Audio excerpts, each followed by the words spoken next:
女人蹲在船沿上，正在处理午饭要吃的鱼，这是丈夫刚刚捕捞上来的。他们没有房子，一家人就住在简陋的木船上。这是巴基斯坦偏远地区的一个村庄，村民们世代生活在此，想要去到村子中央，必须要自己划船。岸边的这些包裹是他们收集的木柴，用船运送到屋子里。说是屋子，其实也就是搭在船上的简易草棚，在前方用铁锚固定住位置，防止风和浪将船吹到远方，从而迷失方向。屋顶用草席和棕桐树叶铺成的，能很好的遮风挡雨。由于没有电，所以顶上装了一块太阳能板，屋内的地上也铺上了草席，每天都会拿着扫把清理它。女人蹲在船沿上，用刀将铁盆里新鲜捕捞上来的鱼刮掉鱼鳞。这对夫妻生了4个孩子，外加一个老父亲，一家7口挤在一起，生活非常不方便。将摇篮吊在顶上，抱来小儿子，让他坐在上面荡秋千。处理好之后，将鱼拿在清水里洗干净。生活在河里唯一的好处就是用水比较方便，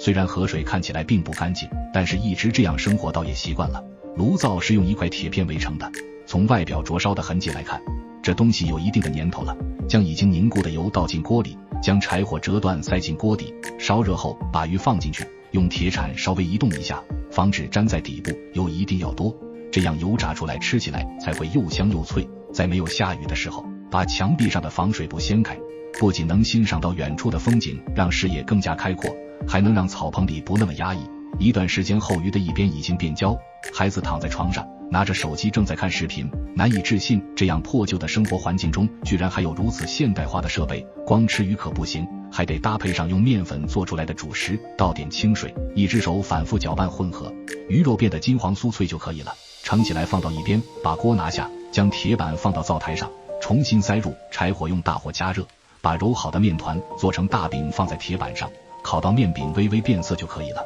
拿起来放到盘子里，男人和孩子看见饭做好了，立马过来盘腿围坐在地上，撕下一小块面饼包裹着鱼肉，放进嘴里吃得津津有味。从小就习惯了吃鱼，所以这样吃也不怕被鱼刺卡住。孩子在这样的环境下长大，站在泡沫板上也能保持平衡，如履平地，用竹竿撑着能去到任何想去的地方。由于木船年久失修，漏水是常有的事情，他们丝毫不慌，用桶将漏进来的积水收集起来倒出去。生活虽然能将就着过下去，但是孩子无法接受教育，让父亲非常着急。他们只能在船上一辈子这样生活。